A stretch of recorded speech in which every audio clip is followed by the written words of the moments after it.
I'm going to be testing out the Samsung Galaxy Store version of Genshin Impact versus the performance of the normal Google Play Store version. So I recently installed this today.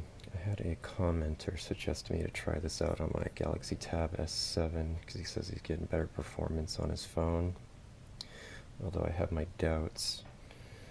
So it is true, like he told me, it does let you install both of them. So I'll show you that here. On upper side of the desktop, this is the Google Play version, and on the bottom is the Galaxy Store version. If you hold down and hit the I, you can get the app information here. So right here, app downloaded from Google Play Store. Here's the version number. Notice the size, 14.52 gigs. Head back, go down to the lower one, hold down, hit the I. This one is smaller, but I just installed it, so maybe there's extra map data that's not included, or it's just leftover temporary files in my main one. But Galaxy Store version, same exact version number. But even though they're from two different stores, it still lets you install it twice on the same device. So I'm going to launch it, but I'm not going to do it on my Tab S7. I'm actually going to be running it on my Galaxy Tab S6 right here, the T860. The reason I'm doing that is this is a little bit slower than a Tab S7. The Tab S7 is really close to holding 60 FPS on that game, so it might hide some of the frame rate difference, so that's why I'm doing it on the slower device. So we'll go up here, we'll do the Google Play Store version first, and I'll fast forward this. I do have the Samsung plugins loaded at the top, so you can see the FPS with the Perf Z application, but I'll fast forward past all this until we're actually in the game.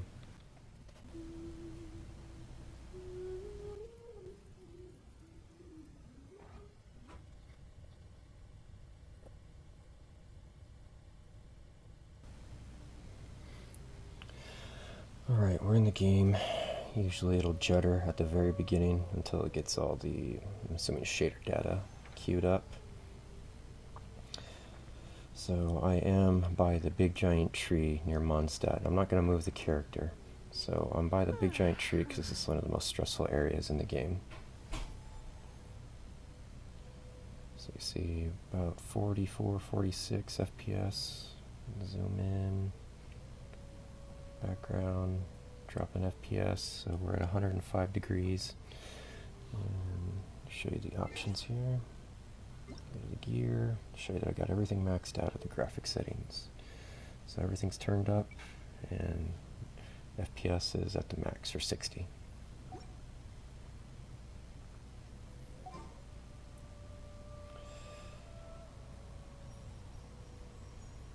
So at this time of day is usually when I get the lowest FPS, in the dark.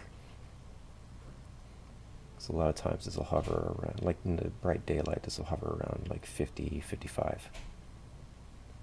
So 37, 36 FPS in the dark. So what I'm going to do is quit out.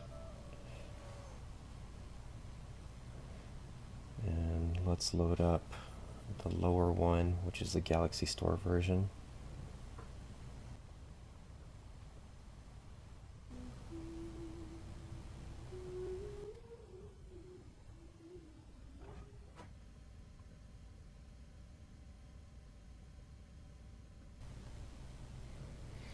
Alright, so we're loaded up the Galaxy Store version. And again, if you rotate it real quick, it'll smear. But I'm not going to move Lisa at all. Same tree. Although it looks like it's getting brighter outside, so that might affect FPS a little bit. So it needs to be darker, but temperature, not really different. I don't know. And it's getting brighter.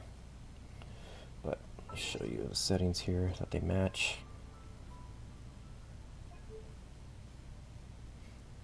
So same thing, everything cranked up.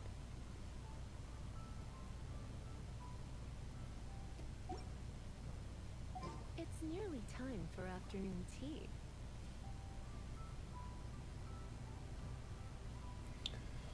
So let's try something else here. Let's do. Nope.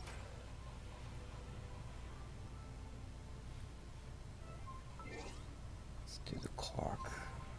Go back to.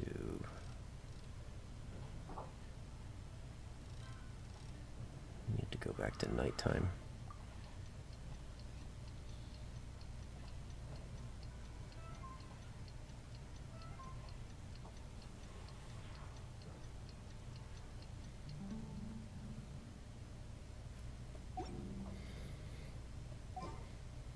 Why not keep me company for a while? There'll be plenty of time for work later. So keeping this in the middle of the night again. And like I was saying, the middle of the night seems to be the worst frame rate. And I don't know, man. So I think we had a dip down to 37 on the Google Play Store version. Oh, here we go.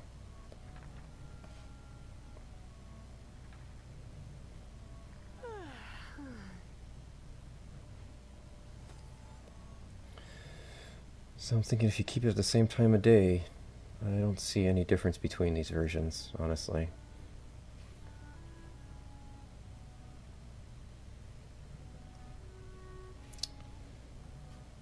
Alright, so It's nearly time for after.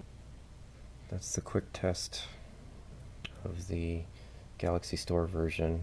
Like I said, I don't know why it's smaller, but it doesn't seem to have any other performance differences from what I can tell. This is all like margin of error stuff.